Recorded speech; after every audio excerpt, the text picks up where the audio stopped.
Hello everyone, today I want to bring you my starter guide for one of my favorite Tekken characters of all time, Zafina. I always just thought that she looks really cool, has some very unique animations and some great ideas behind her. And I promised my viewers that if I ever got a half-decent rank with her in Tekken 8, I would make a guide, and I think I managed that last night on stream, so here we are. And maybe we should start there with the sort of reputation of this character. Why do I say managed to get a good rank? Because this was one of my mains in Tekken 7, and it shouldn't be a problem to win a lot with her, right? Well, Zafina was changed really quite heavily going into the new game, and she was sort of nerfed overall. I think the reason why was this was the main character of arguably the best Tekken player of all time, Arslan Ash, and he had an amazing run in tournaments in the last game, and so I think the community ended up overestimating this character because of it, and she caught nerfs that were unnecessarily big in my opinion. But I will still recommend her to everybody because I found she's still amazingly fun to play, and there's a lot to love here. You just need to learn how to use all parts of the animal. It's also true that she's the character by far the most likely to get buffed heavily in the first major balance update to this game, which I predict will be happening really quite soon, and when it does, I'm going to detail the changes to Zafina in a video, and you can use that together with this video to still know how to play the character effectively. Now for the actual guide, I tend to not have a lot of structure. I tend to just sort of let it flow until I'm done talking. Hopefully we will have time codes in the description, but it's kind of designed to be viewed in one sitting, or maybe you pause it and come back to it. If you have a second screen, I think it's a good idea to be playing the character in practice mode as you're listening to me, because then you can like try out things as I'm explaining them and sort of, you know, start learning with your fingers as well. Zafina, okay, what kind of a character are we looking at? She was very famous in the last game for having the best backdash pretty much of any character in the game. She still has very good movement. She's super agile and very evasive. She's good at backdashing, she's good at sidestepping and walking, and she has a lot of very evasive moves, especially from her stances. So very agile character, and she specializes in applying continuous mix-ups from different stances that sort of flow from one to another. Before we talk about stances and heat and combos, we should talk about what Zafina does when she's just standing normally like this outside of a stance in, I guess, neutral. If such a thing as neutral still exists in Tekken 8, I think for the most part you're either attacking or being attacked in this game, but you know, some people still like to block. So what are your key moves for the character? Well, if we start with your 1-2 or just your jab string, the one jab is very standard, and it's going to do its job the way it would for any other character. You have a 1-2 that's natural, kind of low damage, but you know, it's there for interruption, it's there for fishing for the last hit of the round, catching people out of the air, things like that. You have an extension here, which is the 3, and I think this is really quite good. It's a non-natural duckable high, so it's dangerous in that sense, but if the opponent isn't prepared for it, it's really quite good, because on block it's ±0 and ends you up in Scarecrow stance, and Scarecrow stance can actually be dangerous at +/-0 because you have powerful crush moves, you have armor moves, and all the rest of it, right? So that's pretty great. But if you get a hit with this, and sometimes you do, you get +9. The reason this hits is the opponent is used to just seeing the 1-2, and they forget about this final hit, so they try and take their turn, and you hit them with this extension, and now you're at +9 in Scarecrow. And if ±0 in Scarecrow is dangerous, then obviously +9 is even more dangerous. So I think it's really quite good. The 1-3 is sort of a very, very important all-purpose tool for this character. It's 10 frames, it's natural, 19 damage, and this is your main 10 frame block punisher with this character. We'll talk about that when we do punishment later, but you have to use this for all kinds of things. It's a quick poking tool. You use it as a quick punish after a sidestep, and if you step or walk the opponent and get to the side or their back like this, a 1-3 into a Scarecrow 3-3 is completely guaranteed for really good damage on the back. Another thing that is really cool about this is if I'm standing with my back to the wall and an opponent comes in with something linear and I walk around them and I get this and then this extension, it will flip the opponent around and wall splat them. So you can do a wall combo after this even though the opponent was facing the wrong way initially. So the 1-3 is just really good, and you use it for all kinds of things. If you just do it normally, Zafina will go into Scarecrow. We're going to talk more about Scarecrow than other stances in this guide because they've really emphasized this stance. It's where her most dangerous stuff is. It's tied to her heat. It's where she gets her most dangerous mix-ups and damage. But you get +7 if you do it normally like that and get a hit. If you get blocked, it's -2. Now, you have to be aware of the fact that when Zafina is in Scarecrow like this, while you can move around, you know, a little bit, you can sidestep, you can move backwards and forwards, you cannot block. And so -2 might not sound that bad, but when you're in a stance where you can't block, it can be really quite dangerous. And so in those situations with Zafina, you now have to commit to what you want to do from Scarecrow right away. So for example, you can do an armor move to interrupt your opponent's attack. You can do a crush move to maybe try and go around it, you know, maybe try and escape some other way. But be aware that being in Scarecrow with disadvantage can be very, very dangerous. If you hold back when you have a Scarecrow transition with Zafina, in general, you can stay out of stance and just go back to normal neutral stance, right? So if you get a hit and do that, you end up at +1 as opposed to +7, so a lot worse. And if the opponent blocks, it's -8. But I think this is nice and safe because at -8 you are safe and you can block normally. So, you know, it's good to have both options in mind. I tend to hold back and not go into the stance when I'm just like poking with it, using it essentially as a normal jab string. But if I'm trying to punish and then mix, I'm going to do the transition. If I'm trying to get the guaranteed damage on the back, I'm going to transition, you know. So be aware of both options. Really important tool that you use for, again, all kinds of things. And Zafina needs to go into Scarecrow to really capitalize on her heat. So this is one of the main ways you do that. Next, we should talk about your down forward one, a key move of the character, and a really good down forward one in my opinion, which is great. I love down forward ones. I tend to have good down forward ones on all the characters I end up maining more or less. This thing has a very decent range, as you can tell. It scoops them up from very low to the ground, so it's fantastic for like Oki and combos. It's -5 on block, which is not amazing but not terrible, and +7 on hit, which is really quite good. So your main mid poke right here, and a very strong tool overall. At least it would be in a game that was more defensively oriented than Tekken 8. You know, in this game you're used to seeing astronomical numbers off of very fast moves, but you know, this is solid. You have a natural extension in down forward 1, 4. 28 damage. This is your fastest wall splatting move with the character. It doesn't knock down, but it does wall splat because of the ballerina spin. And so you will, for example, try and establish advantage with Zafina, and then throw this, and you splat them on the wall, and you get massive damage. So that's super good. Now, the high here can be ducked, and so to dissuade them from ducking the second hit, you have mid extensions as well. And this is where we're going to get to one of the major themes of how this character functions overall and how you have to play her to be successful. Because the frame data might not look great at face value, but it's how you use it that matters. So this is duckable, but you have a mid extension, down forward 1, 2, which will catch duckers, which is great. This is also natural, by the way, for 26 damage. So it's another punishment option. But as you can tell right here, this extension is -13, so they can block this and punish you. The way you dissuade them from punishing the second hit is you have a delayable third hit, down forward 1, 2, 1, and you can delay this really quite long. And so that means it's dangerous for them to attempt to punish the second hit. If you get a hit with the final hit here, the third, it does a bunch of damage, knocks them away really far. It's really quite powerful.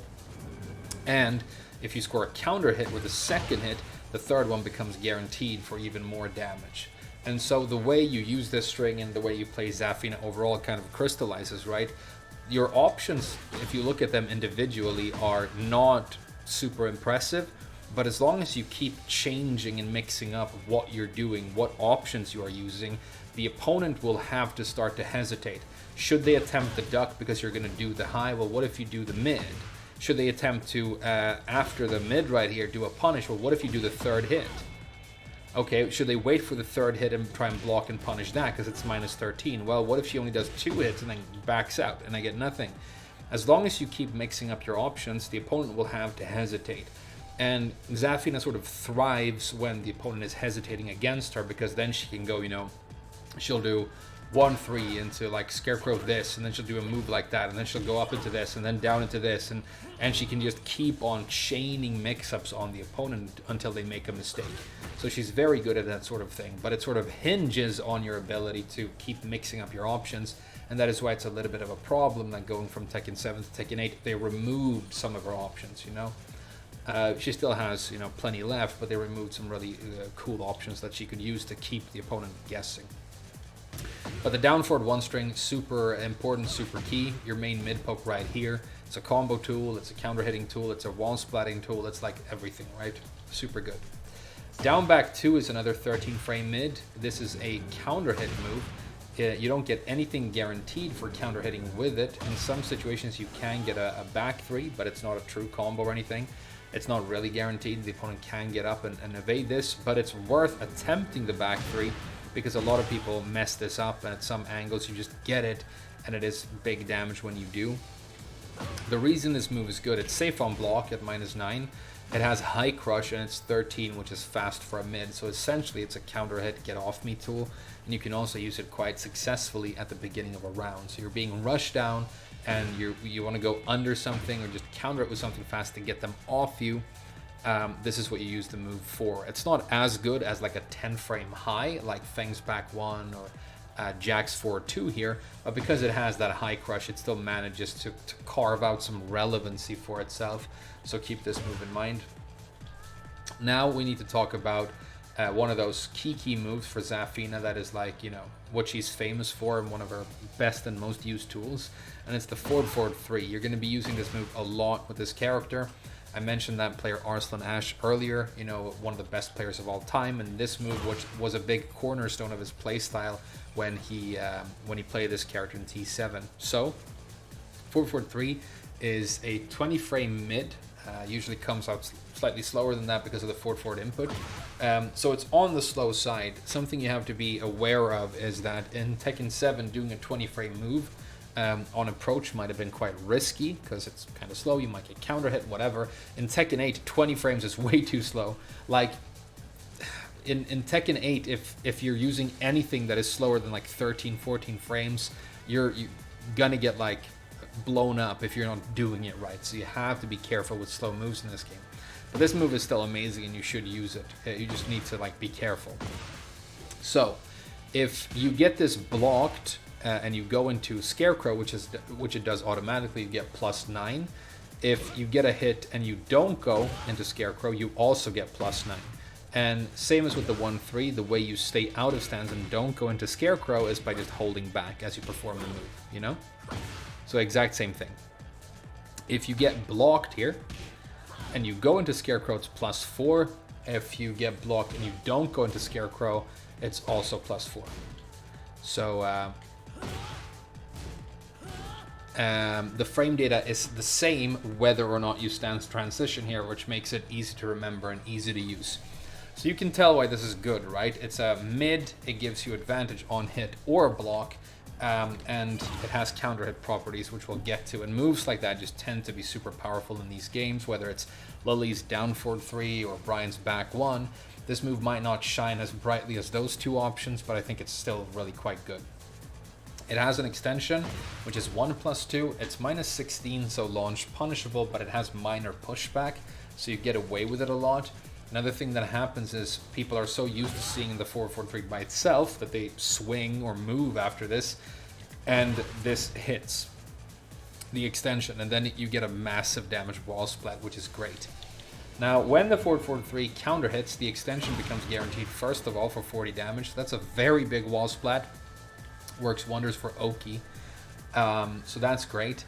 But another thing you can do on counter hit is if you look at the frame data down there, I get +14 for counter hitting with this. And in Scarecrow, Zafina has by far her best heat engager, which is Scarecrow 2-1. 42 damage heat engagers. So this is a combo for 52 damage and heat, which is honestly better than a launch pretty much. Especially in Tekken 8 where Zafina's combo damage is really quite low.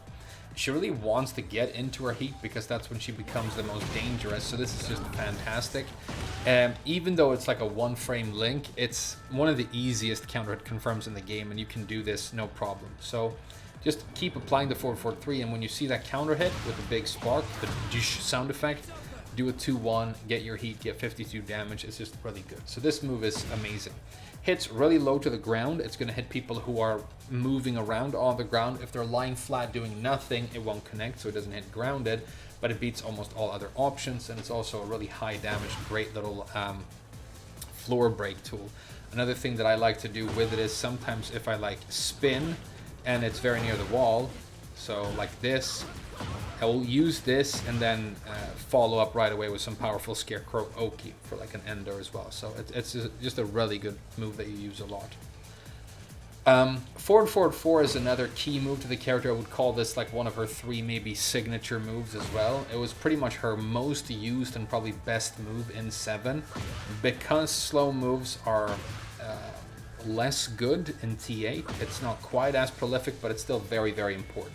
This is a safe on block, 20 damage, homing mid that hits from a really far range, and it also has like a deceptive sort of extended hitbox.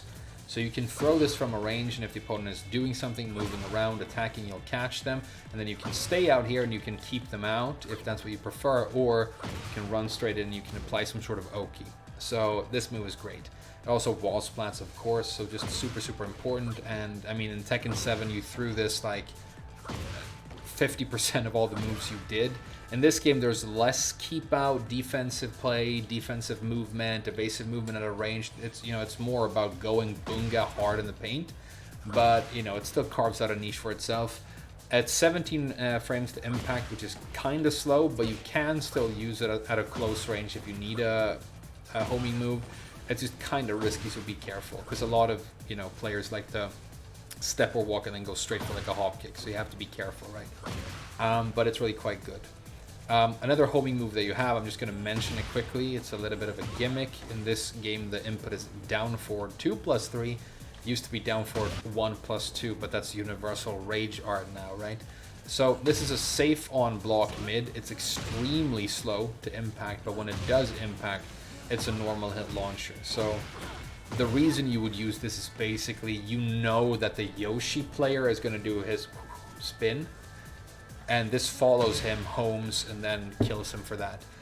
Also, a lot of, because she's like swinging her arms and doing all kinds of stuff during this animation, a lot of people like mistake this move for other things, like this maybe or whatever, so they start ducking here. They're scared of a low. They mistake it for other things, and you get, you know, a stray hit with it, but it's not amazing. Another homing move that you have is 442. This is +1 on block, which is decent, you know.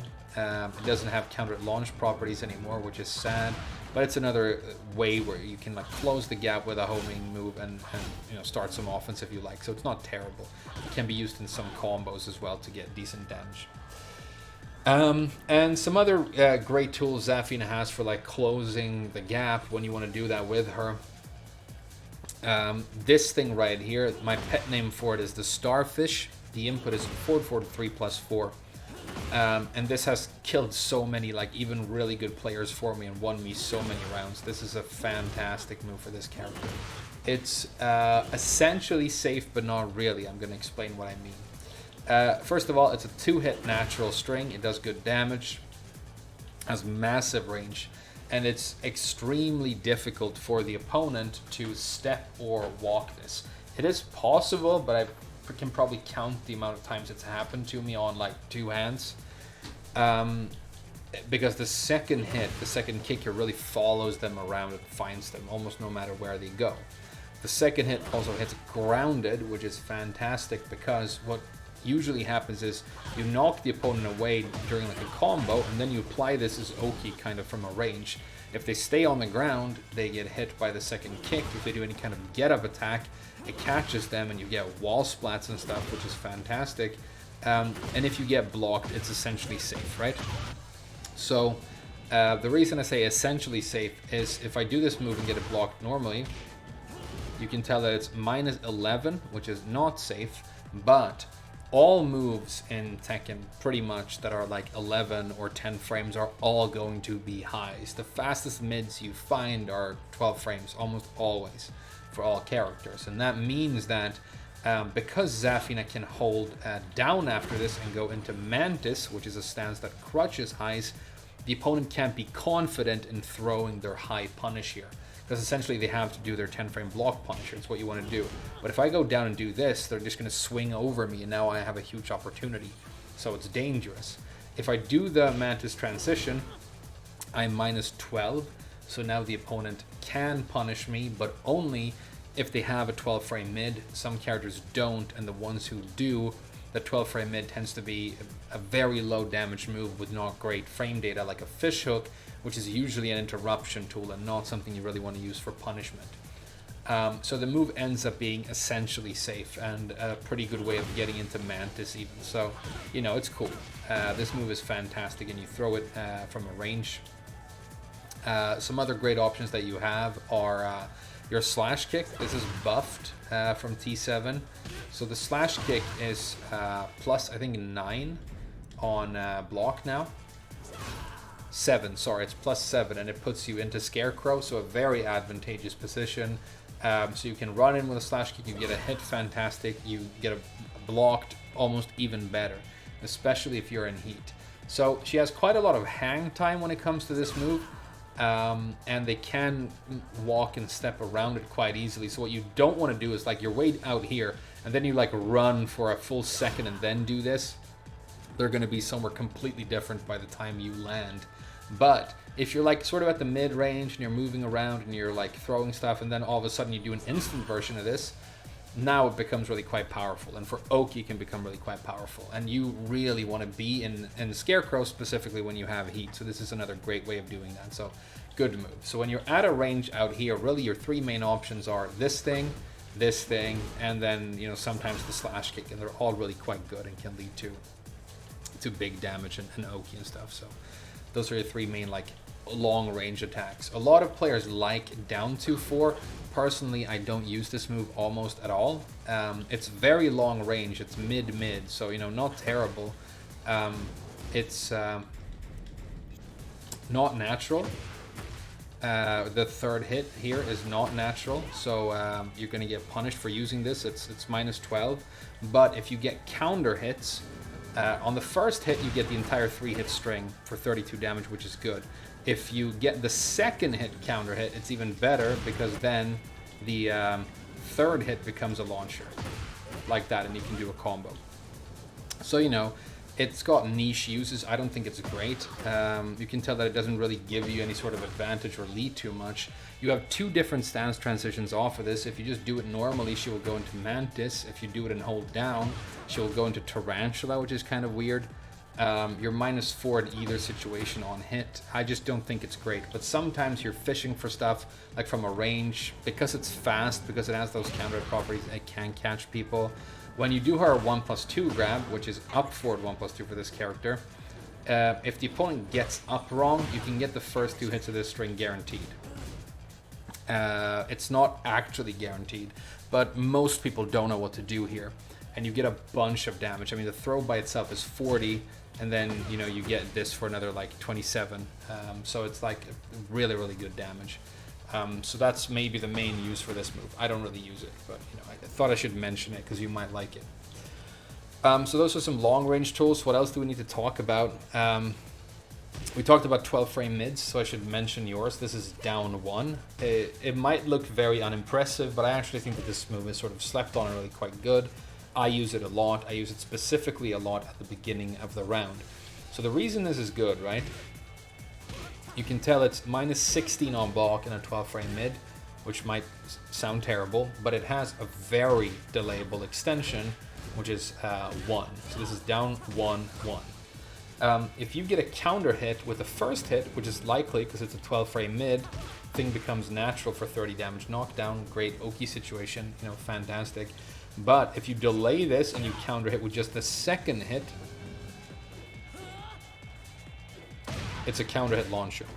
So the way you use this is, again, you mix up your options. You don't always throw the extension. Sometimes you just do the first move. Sometimes you do the extension right away. Sometimes you delay the extension as much as you can and fish for a counter hit. So you look at the frame data or the properties of the moves. They don't look amazing, but it's about using different options all the time. It's like a big thing with her. So I like this move and I recommend you use it. The second hit is -12, which is a lot better than -16. So, you know, it's not terrible, honestly. I would use this if I were you.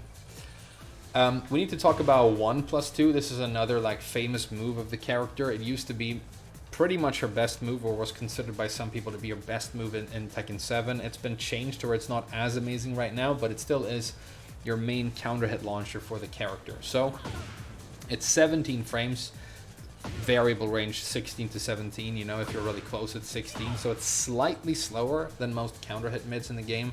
Counter hit launching mids tend to impact around 15, so it's a little bit on the slow side, but it sort of makes up for it with really incredible range and a very good hitbox that hits really nice and low. So it's really quite good. Counter hit launch, it's unsafe on block, but you have options, so it's that thing again where you have to mix up your options. So if you counter hit with the first hit, it's a counter hit launch. If you counter hit with the first hit and do the second hit of this string, it's still a counter hit launch. And then she has a third hit. This is 1+2, 4, 4. If you perform the third hit, you no longer get a combo here. You did in the past. It's kind of sad, but you know, there you go. So you only get the counter hit combo if you score a counter hit and do 1 or 2 hits. However, if you counter hit with the second or third hit of the string, now you can get a combo again. And a lot of opponents make a mistake and swing into this. And when they do, you can do a down back 3. You will then slide your thumb from, or if you're playing on stick, slide your stick from the down forward input of the down back 3 to back to cancel Scarecrow, and now you can still get a combo. So it's going to end up looking like this, okay, and you still get a combo. So it's powerful, but you need to mix up your options again, because you know, first hit isn't safe, second hit isn't safe, and third hit isn't safe. Second and third hit are only -10 and 11 respectively, so the big punishes if you get, you know, I mean, it's 12 for this as well. It's not terrible, you know, it's not super risky. You can use this quite a lot. This is also a great, like, sort of not ground, but pseudo ground hitting mid. There are situations where when the opponent tries to get up, this will catch them no matter what. Like, for example, if you're counter hitting with the second hit of Scarecrow 2-2, which is kind of niche, but it does happen a lot. It's difficult to get the counter hit with just the second one there. Almost any get up option they do other than stay grounded, you can get a guaranteed 1+2. So it's good. You know, amazing move. All right. What else? We talked about the really important like standing stuff, I think. So let's give you a couple of lows. Down 3 is another one of the key super famous signature Zafina moves. We're going to talk about this and then talk about some of our other lows, but this is really the main one, and a move that you're going to be using like several times per round realistically. So why is it so good? At 22 frames, it's pseudo-seeable. It usually doesn't get seen, which is good. So we're going to treat it for the purposes of this guy as if though it were a completely unseeable low. Now, if you hit with it normally, you get +2, like this, which is really good because advantage off of a low poke is not common in Tekken.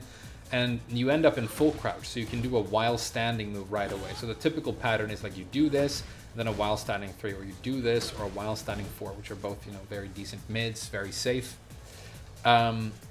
If you get blocked, it's -15, so launch punishable, not good. However, this is another situation where you can mix up your options by transitioning into stance. So if you do this move and hold down, you go into Mantis with +4.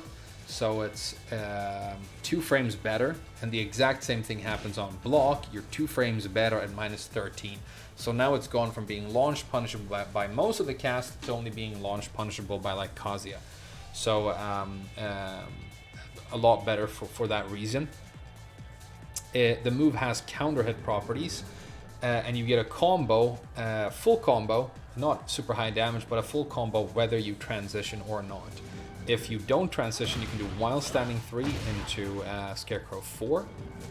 Nice and easy, or you can even add a little Scarecrow jab here if you want to and get very decent damage. If you do transition, you can either spin right away with Mantis 4-3, or you can do a chain with like Mantis 3-1 into 4-3. So you get a decent combo whether you transition or not. And so it's another one of those situations where you have to mix up your options. It's important to remember that in Mantis, you remember how I said that you cannot block anything when you're in Scarecrow? In Mantis, you can actually block. And so if your opponent wants to like attack you here or interrupt you, if you hold back, you're just going to block it and you just end up in your normal standing stance again. So that's really quite good. So yeah, the low is really quite amazing. You can use it to and then wait, not hold down right away, but after a little while, so you don't do the Mantis transition, and that will end you up in full crouch. And she kind of likes to be in full crouch in this game. Full crouch for Zafina is fantastic. She has like a knockdown low. She has this while standing 3, which is the biggest buff to her in the new game. And in my opinion, this is like my favorite move with the entire character in Tekken 8. I love her while standing 3. I mean, they could buff it and make it even better, in my opinion, but it's really quite good. It's pretty awesome. So, you know, you transition into full crouch with it. You use it for counter hit fishing. You use it as a low poke. You use it to get into stance. And +4 in Mantis, you can actually be dangerous because you have this like 13 frame mid that is uninterruptible in that situation. So it's a great low overall. And because it has massive range until it hits from way out here, and a lot of high crush, common situation in Tekken, right, is your opponent is like hitting you with big pushback moves. They just put you back at their favorite range. Jin is a specialist at this. Claudio is a specialist at this. A bunch of characters are. You can actually roll in with this, hit them in the legs, and now take your turn. So don't do too much or be too obvious with it so they start blocking or parrying this or whatever, but you can use it a lot. It's really quite amazing. Main thing you're going for obviously being that amazing counter hit launch. So down 3 is a key move. And the stances, don't worry, we're going to talk more about them later. The other good low, I think, is down back 3. This is ±0 on hit, which is really quite great. If you hold back to not go into Scarecrow, if you do, +3. And +3 in stance is very decent for Scarecrow. You have a 13 frame mid, you know, from the stance. So that's going to trade with jabs. You have armor moves, you have crush moves. So low poke into advantageous stance, not really mix-up situation, but, you know, still advantage is really, really good. So this move is great. It doesn't look like it has massive range, but it's not terrible either. It hits grounded, so if you're like applying Oki, especially at the wall, you hit them on the ground, and now you're mixing from Scarecrow with them on the ground, which is very powerful. So down back 3 is like the other really good low. Basically the two lows that I use outside of stance. I also like, oh, by the way, on block, mine is 11, so not that bad at all. I like down back 4. I used to use down back 4 a lot more in T7. In this game, I don't use it that much. You can tell it has high crush and great range and a Mantis transition. -3, so you're not going to like set up offense with this, but you know, it's a ground hitting sort of advancing hit, and you're trying to like get in on the opponent. You can do that, but you are at disadvantage. It has an extension, this mid here, and if you counter hit with the low itself, it becomes like a low damage, you know, launcher. It's not great, basically never seen it used, but the low by itself is decent. It's -12 on block, so, you know, not terrible frame data on block for the lows, really. You're going to eat a while standing 4 most of the time, and as long as you're not playing against like Leo, it's not going to be a huge issue. But those are really the lows that I use outside of stance with the character. Okay, so let me think. Have I covered most of the important stuff before we go into stance stuff? I think we're going to do stance stuff, and then heat, and then combos, and then like the wall. I think that makes sense. Okay, let's move on and talk about stances, and then maybe we'll come back if I realize that I've forgotten something. Scarecrow is the main stance that you use in this game, although you are going to use all 3. And it ties into your heat, and it's very important. The manual transition for Scarecrow is 3+4. You don't use manual transitions all that much, but you have a bunch of really good transitioning tools that you do use all the time. We've mentioned some of them, 1-3 being like maybe the main one, along with forward 3. Also the slash kick, another really good option. Forward 2-3 is risky because the second hit is duckable, but it's there. And if you want a fast, nice little mid poke that can get you into Scarecrow right away, I really like just normal standing 3 here. Or sorry, high. It's a high. It's not a mid poke. The down forward 3 is the mid. The standing 3 is the high. But you have both of these options. So this for 15 frames and a mid. This for 13 frames and a high. And if you just want to get in quickly, they're not bad, you know. Not bad at all, actually. So yeah, 3 and down forward 3. Really quite good. So that's how you transition into the stance, and then when you're in it, how do you use it? How do you mix? Well, the main mid that you've used with this stance traditionally is the 1+2. This is a big knockdown mid. It's plus on block. It gives you +6, which is really quite good. You can hold down to go into Tarantula here if you want to. It's one of the few good Tarantula transitions that still exist. But you know, it's just good. It's difficult for the opponent to move away from this. They can backdash out of it in some situations or move around it, but it's usually really quite safe to attempt. If you get the hit, you can get a guaranteed back 3 on the ground, so it's big damage, although it doesn't counter hit launch or anything like that anymore. Your fastest mid is the 3. If this is your like uninterruptible option from the stance in a lot of situations. Now you can do 3-3, which is a natural string for 35 damage and a wall splat, but the second hit here can be ducked. She used to have a mix-up where she had a mid right here, but it's been removed. This is now the only option you have for extensions from this move, and so I would say the 3 by itself is probably better. I do use the extensions sometimes though, because this move is ±0 on block.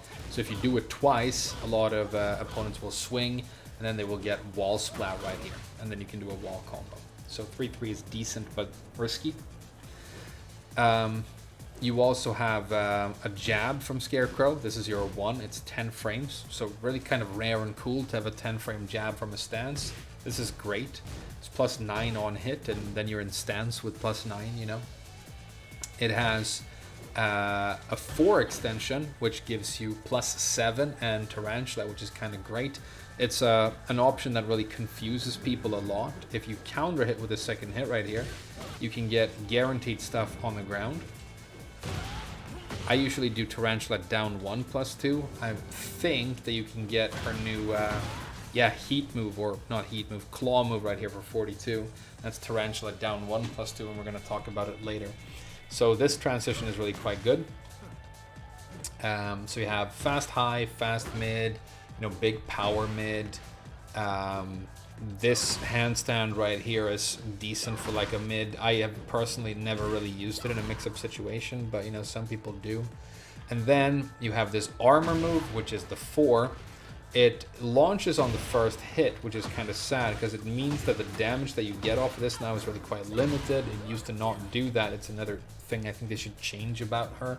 But it's just what gives Scarecrow a lot of like scary punch. And honestly, this move is like easier and better to use in this game than it was in 7, because good players would just like block and launch this all the time in 7.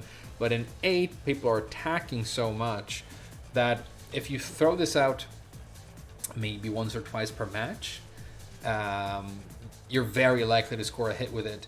You're gonna get, you know, a wall splat or a combo, and it's just really, really good. Like if you can get 2 launches with this in an entire match, it's a big deal. It's gonna make a huge difference on the likelihood that you win that match. So it is good.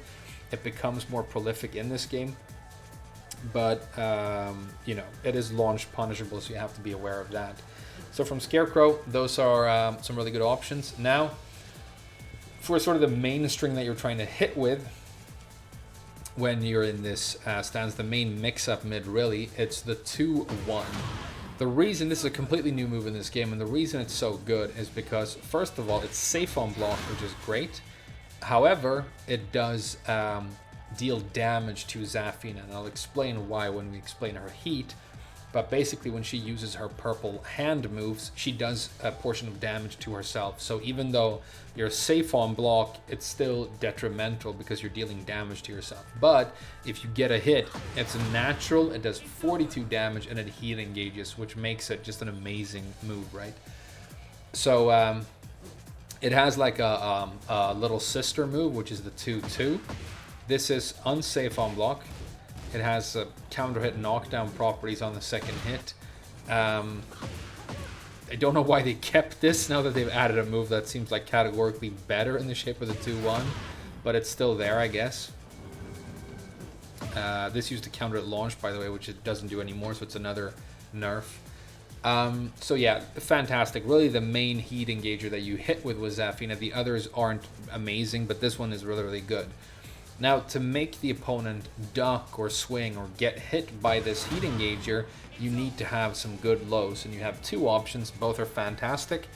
You have Scarecrow back 1+2, which is long range, has crazy crush properties, and it's just kind of a solid move overall. Personally, I don't use it that much because I think almost all the time the down forward 4 is just better. So Scarecrow down forward 4 is long range, tracks really well, and has counter hit launch properties, which is just, you know, fantastic. So when you're applying this move, it's going to put you into Mantis after. If you don't get a counter hit and you're going to do a combo, you get +7 in Mantis, so now you're mixing from Mantis and you have strong stuff for that, so that's good. If you do get a counter hit,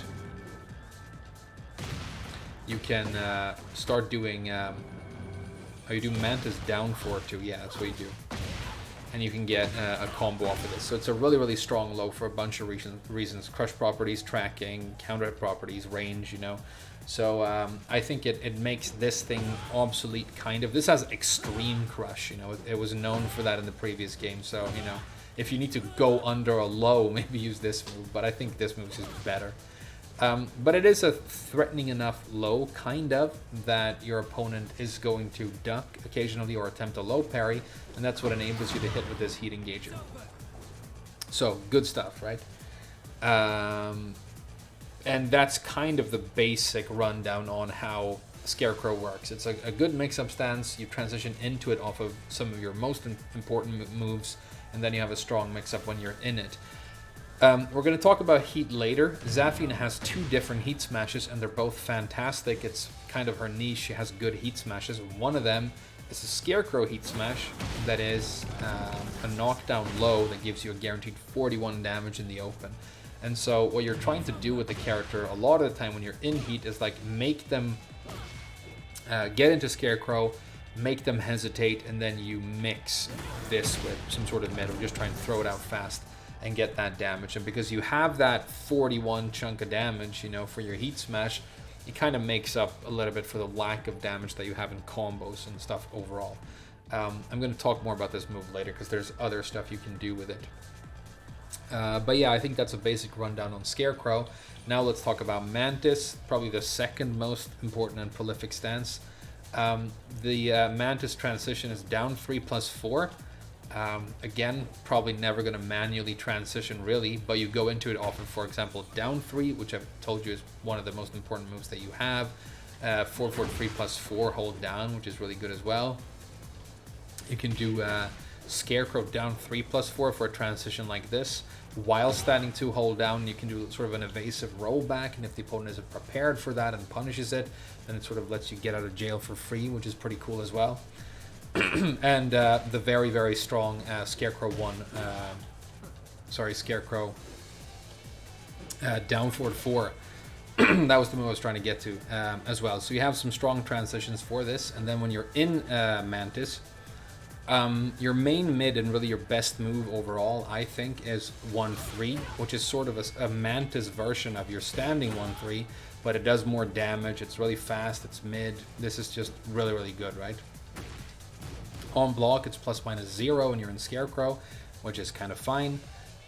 If you get a hit with it, it's +9 in Scarecrow, which is terrifying. So I think this is the best move that you have. and really the main mid. If you do just the one, she kind of just does this little mid jab and then gets back to standing. So it's kind of like a safe way of transitioning out of the stance. So I think that's the main low you should use. You have this 2-1-4 string. The main reason you would ever use this is because the first hit is a counter hit launcher. And so if you're going into Mantis and you predict that the opponent will try and like hit you right away or interrupt you, you can fish for counter hits with this, and then you can get combos. The string, the whole string is a combo ender from Mantis when you do Mantis combos. So it has some applications for that as well. But really the first hit here or the first two hits are like a sort of semi-long range counter hit fishing, mid-mid kind of a thing. And because you have 3 hits to the string, you can alternate hits and keep the opponent guessing again. For lows, I think your best option is the 3. -1 on hit, but it has an extension right here, which is safe on block. And remember, you can block from Mantis. So -9 in Mantis means actual safety. And you can just hold back the way you normally would, and you can block here. The reason this string is so good and because it's safe is because this is also a counter hit launcher. If you get a counter hit with this low, it's going to turn into really quite a dangerous combo. It's one of the few like really high damage combos that Zafina has. And so people don't want to trip over Mantis. You know, they're scared of this, and that's why they're going to do like fast interrupting mints, just try and like hit you and get you out of this stance because they're scared of basically this move. You also have the 4. I like the 4 as well. It has an extension that is -30 on block, but has quite a lot of pushback. So a lot of people don't know how to punish this. If they do, you're gonna get killed though. But if you get a counter hit with this low, the extension is also like a launcher again, and you get good damage. So it's like a risky, really risky counter hit low. And you can sometimes throw it, and then like the opponent will swing in between the 2 hits and just get hit by the second one. And when that happens, that obviously is also going to launch the opponent.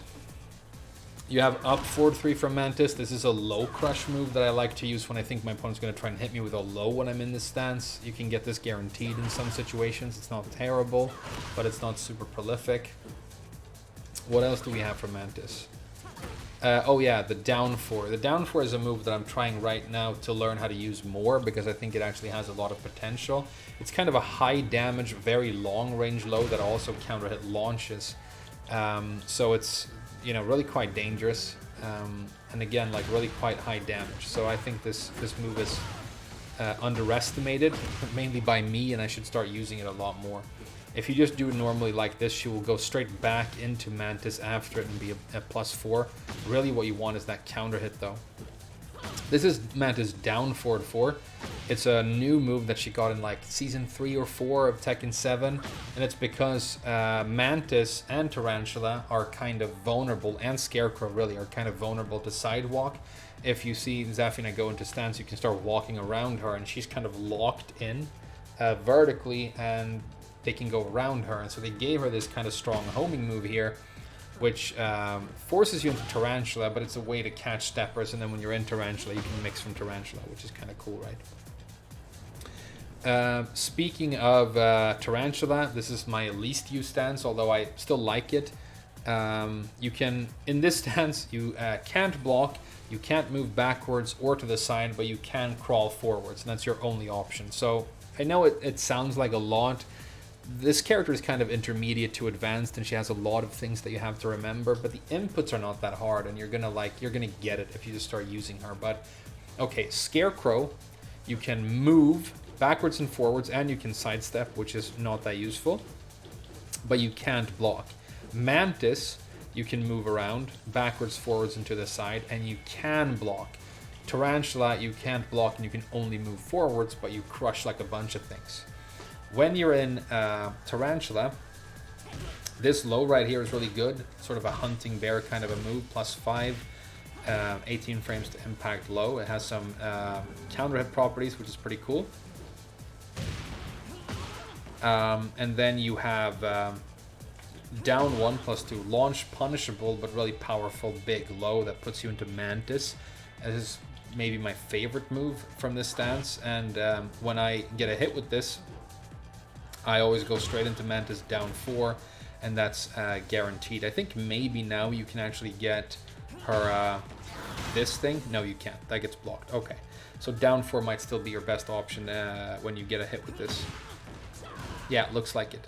But you know, that's great, that's damage, so I like that move for Tarantula. So mainly what I do when I'm in this stance is I mix those 2 lows with a Tarantula 3, which is another one of my absolute favorite Zafina moves of all time, because she evokes desert animals and creepy crawlies in her move list, and this looks exactly like a scorpion stinger, and she's doing it from Tarantula stance, which is like a fellow arachnid.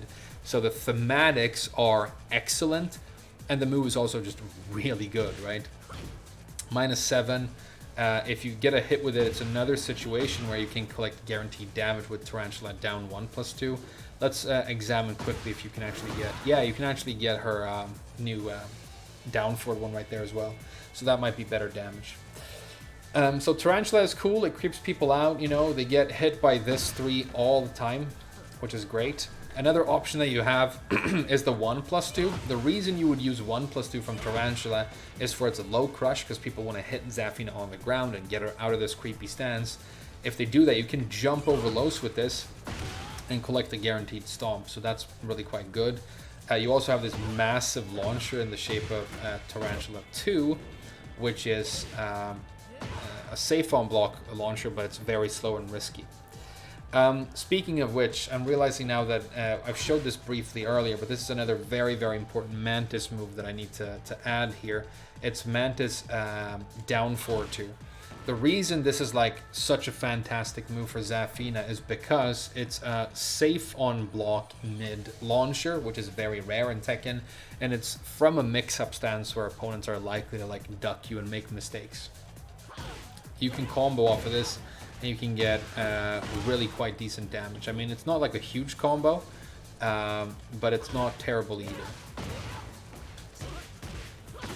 So important to remember, and something I like to do is, for example, from a range 4-4-3+4, crawl in and then do this for Oki, and you'll get launches that way. It just really works. So sorry, I forgot to mention this move. You also have an armor move from Mantis that I haven't talked about, which is the 1+2.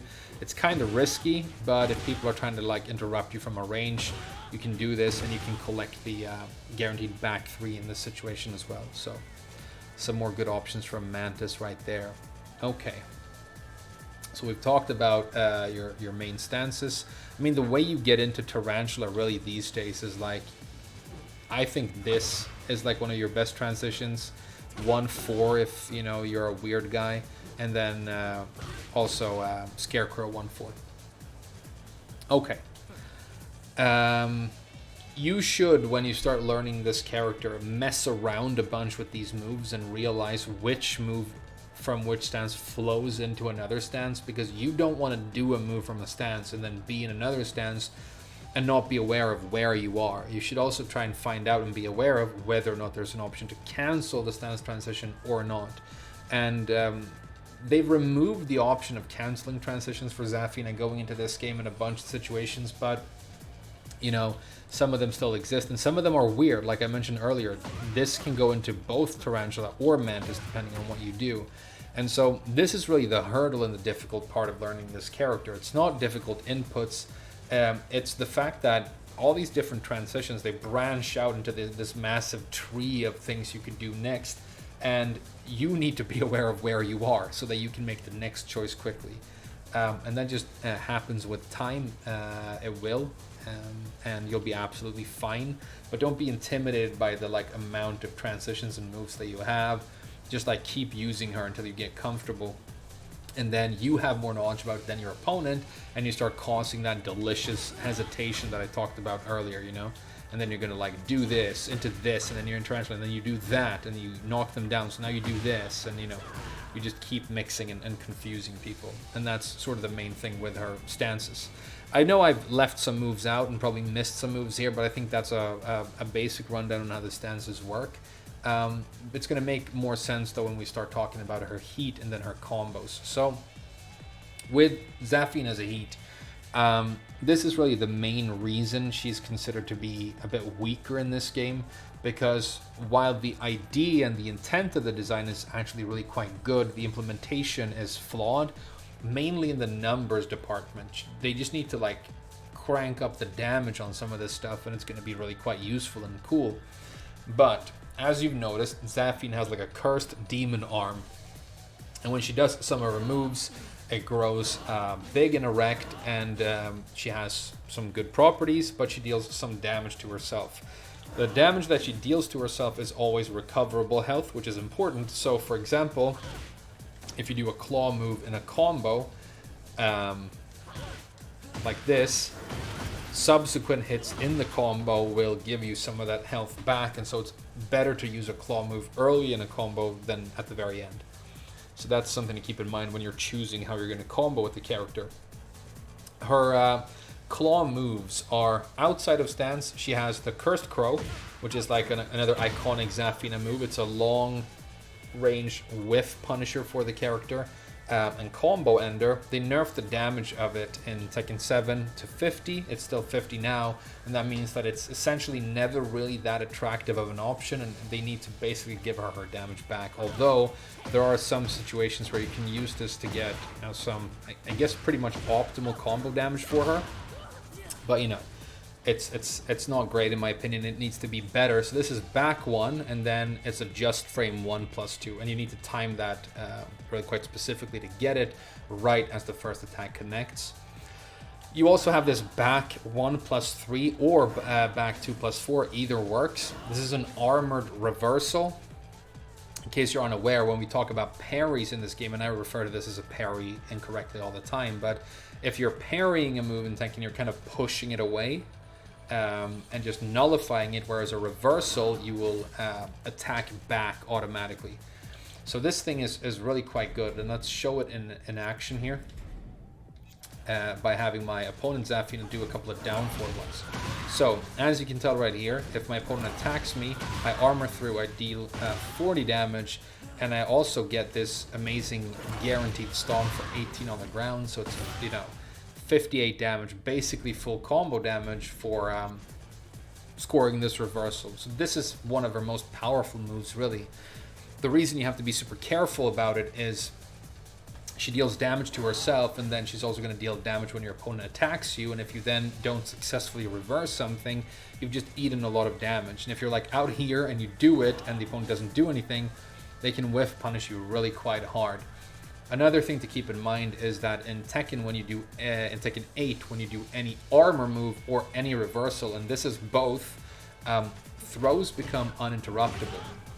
So if you're in a situation where the opponent is applying pressure, you know, maybe in some sort of a heat situation, and you're like, I know, I'm going to armor through their next move and knock them down, that's a situation where they're very likely to attempt to throw as well. If you're playing against Dragunov, that's basically what he does. Running to throw attempt, heat smash, throw attempt, you know.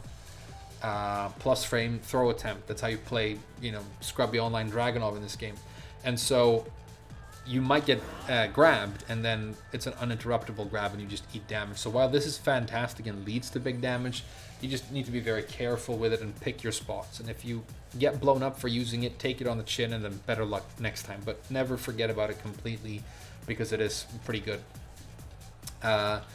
So those are the two hand moves that you have from the previous game. And then they gave her 3 stance moves and a couple of heat engagers in this game.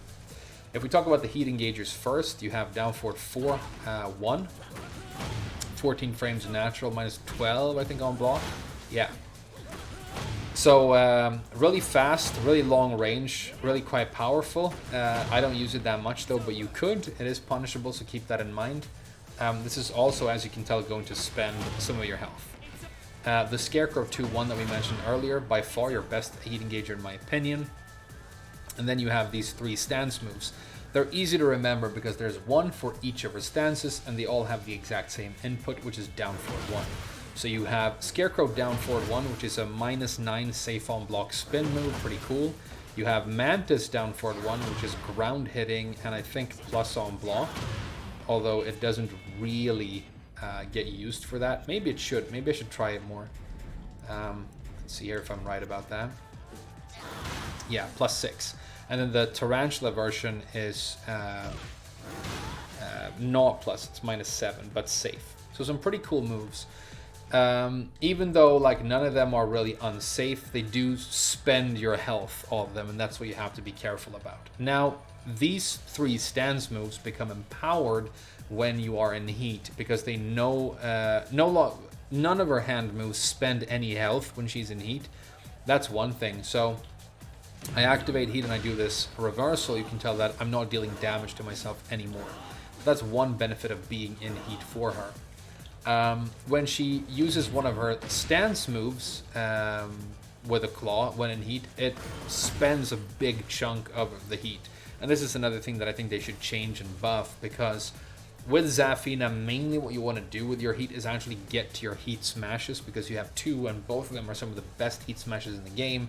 So you don't want to like launch, start spending heat on claw moves during the combo, and spend so much heat that you end up running out and then you don't have access to the heat smash. Whenever you go into heat with Zafina, I think your goal should be that however you use it, it needs to end with a heat smash, because they're just too powerful to not use. They are essentially how Zafina is still able to be pretty good in this game. You lack damage throughout the entire round, but when you're applying your heat smash, you stand to deal a lot of damage very powerfully, and that's how she compensates for her lack of combo damage, for example.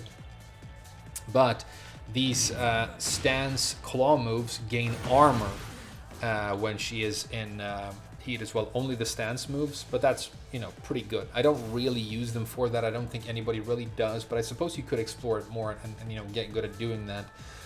But the idea is kind of, you know, you're in these stances and you're trying to mix from them, and the opponent wants to like stop you, so they're gonna like try and interrupt you or punish you or like, you know, stuff you with something, counter hit you, and then you have these very powerful armor moves that can just go through their stuff, and now they have to fear your stances even more. That's the idea anyway.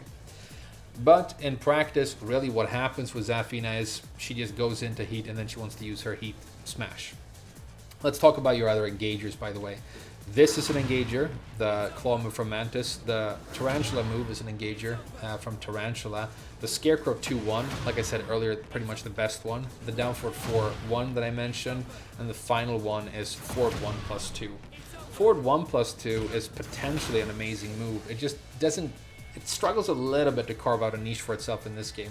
It has high crush, it's a safe mid, it does a bunch of damage. So I mean, you can throw this and, you know, as a mix-up mid essentially, and attempt to get that heat engaged. The downside being it deals damage to you.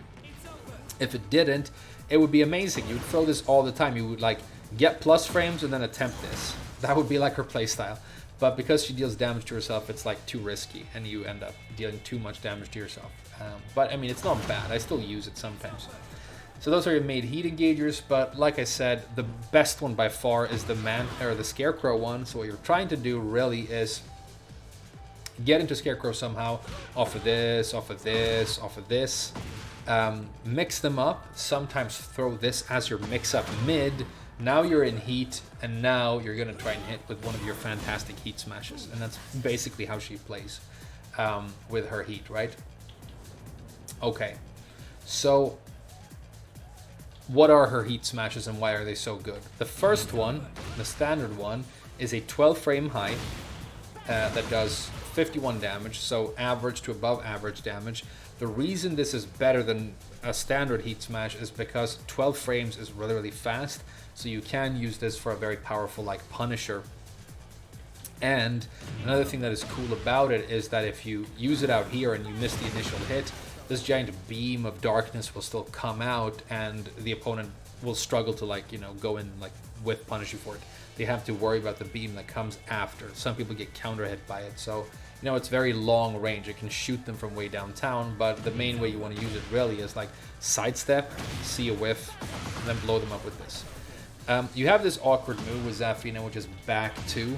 I don't really know why they did this, because I don't think this move is ever going to be good, but it's a 22 frame, so very slow homing high. Too slow for Tekken 8, really. but it gives you plus 12, which means that you can get guaranteed stuff here, like a 1-3 normally, but if you are in heat, because your heat smash is 12, you can get this whole thing for a guaranteed combo and 73 damage, which is huge. So maybe I'll start fishing for this more and see if I can get some mileage off of it. It might be good, but, you know, I don't really see it. And the other heat smash that you have is the Scarecrow heat smash. So this is a big, fast, low. It's essentially a souped up version of the Scarecrow down forward 4, and it gives you a guaranteed stomp for 41 damage. So it's not a full combo, but it's big enough that it's really scary, and it's how you tend to like end rounds with this character. If we go to the wall, I'm going to show you that if you hit with the low heat smash from Scarecrow at the wall, you can actually do your entire down forward 1 string. If you don't delay it, and you get 56 instead. So it essentially becomes a combo at the wall. So very, very scary. So you can sort of see the gameplay crystallize, right? You're trying to really hit with this heat engager, push your opponent into a corner, and then get into Scarecrow, maybe after like a slash kick. I just had a pizza before I started recording. And then they have to be super scared of this low, and you also have strong mids to mix it with, like this thing, or even the armored version of your claw move here, right? So she becomes really quite amazing in heat, but it's specifically because of the heat smashes, not because of your heat gimmick. Right now you can pretty much ignore the heat gimmicks and just search for opportunities with the heat smashes. Okay, basic rundown on her heat. I think we're going to talk about combos now, and in that section I will also talk about like your really good launchers and how you start combos with her. I think maybe before we do that, we'll actually rattle off punishment, and then we'll do combos and wall combos, and then maybe I'll start wrapping up. How long have I been recording for? Okay, so we're making good time. Okay, so for punishment, this is probably Zafina's weakness, one of her biggest weaknesses. I would say she has some of the worst punishment in the game, although it has been buffed, so it's at least better than it was in the last one.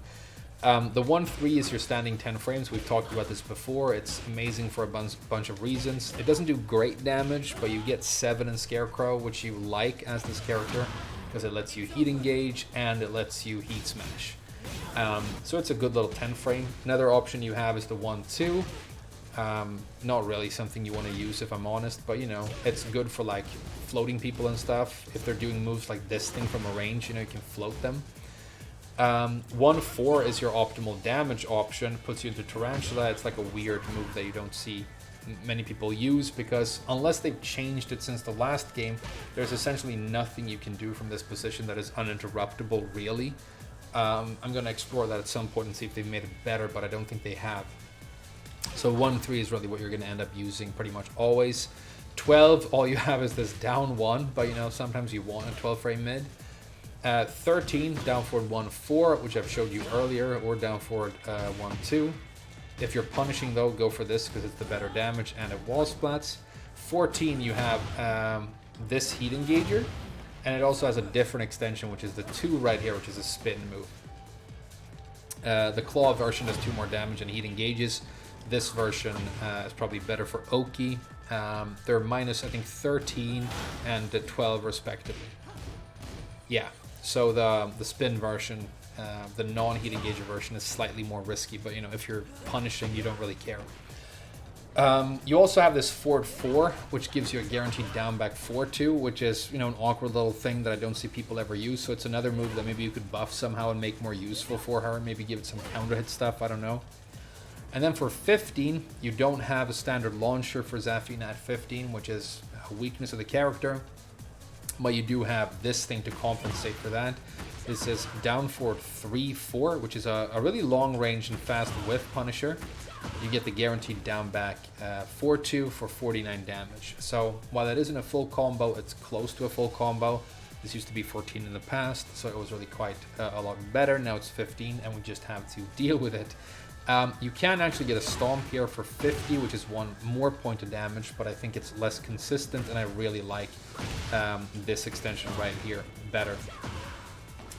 So there you go. And then for 16, you get access to your down forward 2, another famous Kiki move of this character. and I'm going to show you combos off of it a little bit later. But the reason the down forward 2 is so good is because it's a down forward 2 that launches crouchers. It has really good, I mean really good range, like deceptively good range, and it has high crush. You can tell that she ducks down. So while it isn't safe on block, you know, it's minus 12 as it should be, it's still a move that I throw sometimes when I feel like it's going to hit. And it's sort of worth it to sometimes eat the punish because you end up being successful with it so much. So I use it kind of the same way I use down forward 2 for Elisa, who has a safe version of a down forward 2. So you can throw that a lot more, especially for keep out. But the trade-off is, okay, so Elisa can't launch crouchers and she doesn't have the high crush, but Zafina can launch crouchers, does have the high crush, but she's punishable and 1 frame slower. And her combo does less damage. I mean, Elisa can get like 70 plus easy off a down forward 2, whereas Zafina doesn't get near that. But, you know, it's a great move. So that's your 16. And that's basically it for your standing punishment. And then for while standing, you have while standing 4. For your 11, it's a below average while standing 4. The hitbox isn't bad, but it's 14 damage plus 4. I mean, at least give her like 16, 17, 18, and maybe plus 5 or 6. But this thing is not great. And then we get to her best punisher by far and her best new move in Tekken 8, which is while standing 3. 12 frames, mid 20 damage and a spark, which is cool. And then it puts you a plus minus 0 into Scarecrow. And so this is one of my favorite things to do with this character and something that I do a lot. I go into full crouch and I mix right away from full crouch or from after a while standing 3 right here. I mean, honestly, the opponent can interrupt a lot of this stuff, but they just don't because they don't know about this frame data. I think they could honestly give her, plus minus 0 on block, I should say, plus 9 on hit, obviously. But even on block, I usually just go for a mix right here because I've committed to the stands. I can't block. I might as well, you know, and they're going to hesitate. So this move is fantastic. I love it. And I use it like not only for punishment. I would like knock my opponent down, run up and crouch next to them, and then wake them up with one of these. Works really well. Another thing that you can do after this for Oki, by the way, is if you just whiff a standing 3, it will put you in a perfect position to apply Scarecrow Oki. So just whiff a 3 intentionally and then catch them. Really quite good. So this thing is nice. And then the only other thing you have is your 15 frame launcher, which is the while standing 2-1. It isn't high damage. Luckily, it's amazing. So this thing has, first of all, great range. Really great range. And it's situation confirmable, kind of. And if that doesn't mean anything to you, there's something called a hit confirm in Tekken, and what that means is, if we talk about this string here, Tiamat, this is back 4-4, a hit confirmable wall splatting string. This is natural, but if I do it and just get blocked, it's dangerous because it's minus 14. So what I can do is I can do just the first part and look to see if I get a hit or not. And if I can see that I get a hit, do the second hit and still get it out fast enough that it's natural, that's called a hit confirm. And it's going to depend on your reaction speed and how fast you are. Like with a move like this, it's not really hit confirmable, but if I see what my opponent is doing, you know, when I pull the trigger on the first hit here, if I see that they were just about to attack or move in, I can sort of know that, oh, I am actually going to hit with this, and then I can commit to the second hit. If I don't, I can actually stop right here. So it's not hit confirmable, but you can kind of know what's going to happen anyway and confirm the situation. And when you do, it becomes just even more powerful. So this is a good launcher, even though the damage isn't great. Fantastic range. It's evasive. It's just really good.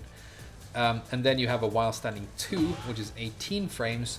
And this is sort of a higher damage option for when you block a low that like staggers, or you duck a high and you have enough time to hit with this. And this is the one that has that option of rolling backwards. A cool little quirk of the while standing 2 that we haven't talked about is that they made it spin move in this game. So when you need a one-hit spin move, instant while standing 2 is a good option.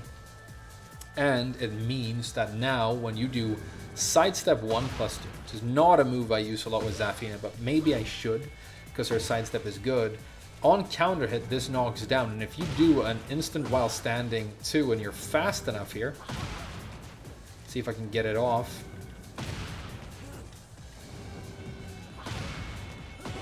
it actually turns the thing into a counter hit launcher.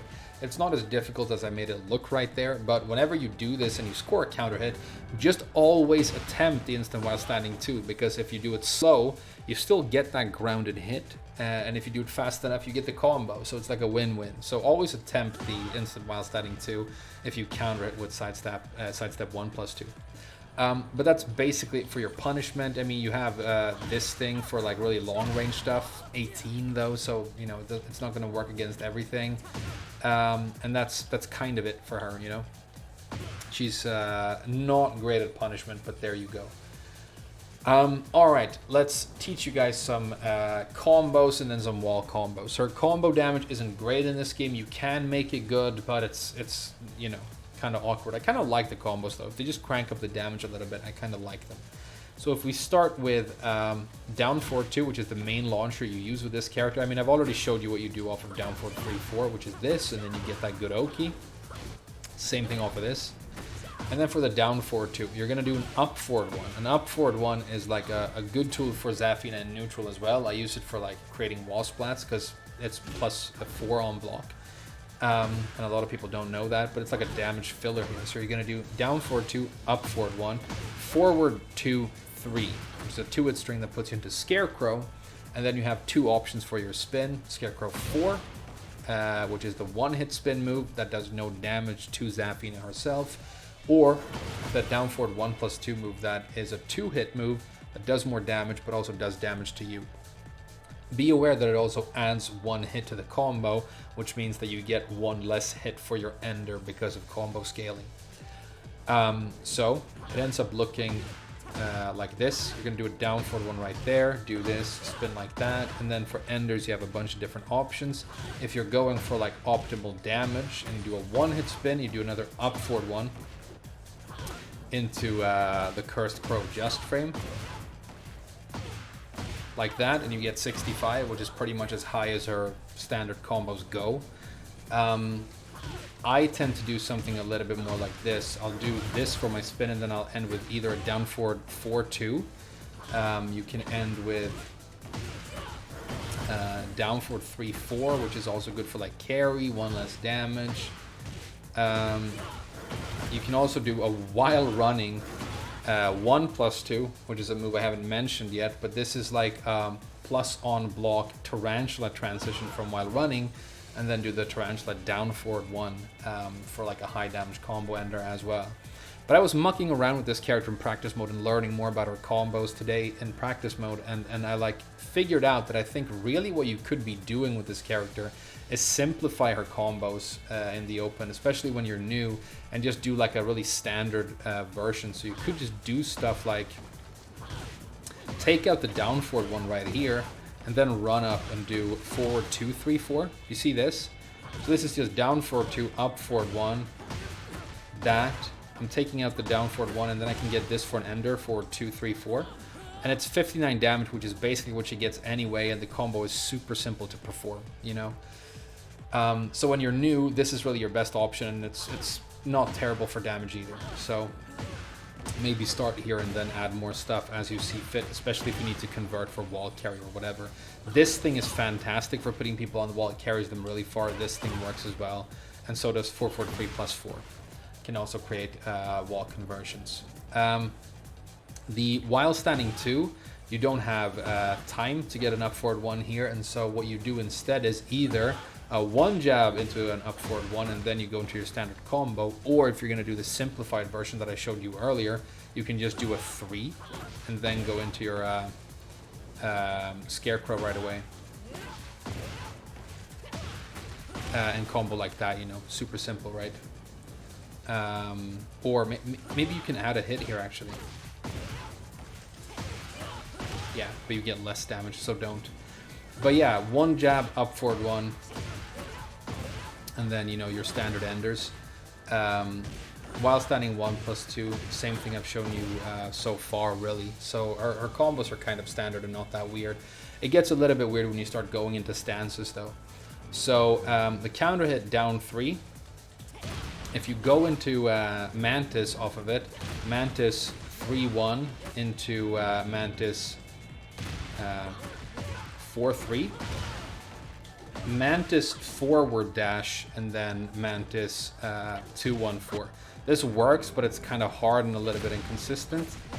Because you kind of have to start doing the string in the beginning of your forward dash here. But you can get it. It's kind of hard though. So what you can do instead is after the spin right here, you can just do like an up forward 3 and end the combo that way and still get decent damage. If you don't do the Mantis transition, you can do a while standing 3 and then you can combo like this and you get basically full combo damage. So the combo is stronger if you don't transition, but the down 3 itself is more risky because if you don't transition, it's minus 15 and most characters can launch it, you know? What other like weird launches does she have that you need to know about? I mean, Tarantula 2, you can do the standard stuff. You just need to mix up your timing a little bit. You have a bunch of launchers that launch on the first hit, unfortunately, in this game. So for example, with the Scarecrow 4, you can do an up forward 1 and you can do this thing. Now, if this seems hard or awkward when you start, that's because it is. But when you do this combo, the trick to getting the Cursed Crow just frame to hit there at the end is you have to delay it until the opponent's character actually hits the ground. They have to be sort of connected briefly to the ground for it to sort of work, which is kind of awkward, but you know, there you go. But you could obviously simplify this and get, you know, easier combos anyway. See, I'm delaying it a little bit too much here. There we go. Well, you get the idea. So you can tell that overall her combo damage is actually really quite low, and if you're going to get high combo damage with her, it usually involves, or not high, like mid combo damage with her, it usually involves sacrificing some of your own health. Personally, I think it's better if you're going to do that to do it using the spin move right here and not the Cursed Crow or this running ender, because I mean, if you need the damage to kill, go for it. But like I said, if you use a hand move earlier in the combo, you will then recover some of the white health with the subsequent hits of the combo, and the opponent is, you know, inactive during that entire thing. So it's safe. You heal some back. But when you end with a hand move, then you don't get the chance to recover that health. So it's more detrimental to you. Let's talk a little bit about how Zafina plays with the wall. I actually think this is somewhere where she's very strong. She's not bad at the wall at all. Your main wall splatting tools, I mean, I think this thing is absolutely fantastic. Your Scarecrow stuff is good as well. Scarecrow 3-3, Scarecrow 2-1, the heat engaging thing, and then you get heat and the wall, which is fantastic as well. Forward 4, of course. Forward 2, of course. Forward 3 plus 4, you know, really great as well. So your wall splatting options are not bad at all, actually. And you can engage heat and get wall splats with her, which is not bad by any stretch of the imagination. Armor move as well, you know, when you're in Scarecrow. So like say you go into Mantis and you do like a Mantis 1-3 and then the opponent wants to take a turn and you armor through and you kill them for that. Also the back 3. So the back 3 is like Zafina's main armor move. It's unsafe now, which I think is horrible because it was so much better when it was safe. But it has the added benefit of knocking down and giving you an actual wall splat now, which it didn't used to do. So for that reason, it's you know, not terrible. So your wall splatting options are pretty good. And then what do you do for a wall combo? Well, let's actually quickly switch stages to one that is slightly smaller, and I want to show you how you combo with the wall if you're like launching it mid-screen, because I think that's kind of important. What would be a good stage for that? Maybe this one? Rebel Hangar. Because for Zafina and for some characters in this game, the wall combo that you do after converting to the wall from mid-screen is very different from what you can do when you wall splat near the wall. So if I launch in the middle of the screen right here and I'm just doing like a standard combo like I've showed you, maybe I use the 4-4-3 plus 4 here for my wall conversion tool, which as you can tell is really nice and consistent and works really well. Up forward 1. Then I do my down forward 1 string, and I'm going to delay the final hit. And the reason I delay the final hit is because it gives me better scaling on that final hit. To know if you did it right, look at your damage, and if it says 50% on the final hit of your combo, that means that you did it right. You get 50% scaling on hits that hit the opponent right as they're about to slide off the wall and onto the ground. And as you can tell, now the combo damage is starting to look really quite good. If you don't have time to run up and do the up forward one for this combo, you can just do a down forward one instead, and you sacrifice a little bit of damage. But it's still very, very good. So her wall combo is good, especially when you convert from mid-screen. And then when you're up here, I like to collect plus frames with up forward one, you know, +9 on hit, +4 on block, and then try and splat them with this, or, you know, one of my other good splatting options. And then if we restart to the wall here, let's show you some close range wall combos. So my favorite option is I go into full crouch and I do while standing 3, you know, my favorite move for the character, into the down forward one, which is a spin move, remember, and I can double up on that and get really quite decent damage. So the whole thing ends up looking like this. You can tell that I'm like, you know, 70 plus damage. So this is actually really quite powerful. However, you are obviously sacrificing your own health because you're doing claw moves, as long as you're not in heat. But if you are in heat, you can still do this combo, but please be aware of your heat gauge, because if you deplete your heat so that you don't have it when the combo is over, you now no longer have access to by far the most powerful mix-up that you have with this character, which is your in-heat Scarecrow mix-up because of this thing. So just be aware that you need to have enough heat left that you can still do this, because it's by far the most powerful thing that this character can do. If you don't want to sacrifice your own health doing combos with Zafina, you can also go into full crouch and do that while standing 2 that I showed you earlier. And then get the standard wall combo from mid-screen that I showed you with the 50% scaling at the end, and it's still really quite good damage, so that totally works as well. So some really decent options, you know. Another one that it's like a classic for Zafina that I've always really liked is forward 2, 3, and then 3. I shouldn't have done both hits right there, so like this. The reason this is good is, again, I get some decent damage because I'm doing that 3 at the end with 50% scaling.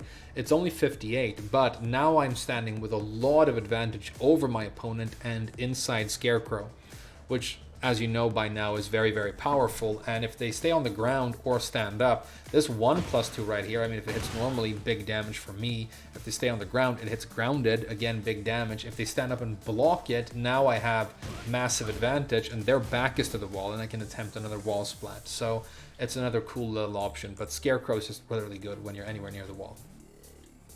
The only other like niche thing you might want to know is that when you're like, say that you're like comboing with Mantis like at full screen, you can, that's actually the wrong launcher. What would be a better one to show you? Maybe this thing? Yeah. Okay, so let's move a little bit closer.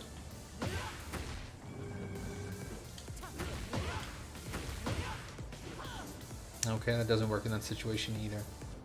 Okay, never mind. Basically what I'm trying to tell you, if you get caught with the opponent launched or floating anywhere near the wall when you're in Mantis, you can use the 1-3 to convert them and splat them onto the wall, and then you can do like a combo from a Scarecrow on the wall. So it's like a little conversion tool that you have for that.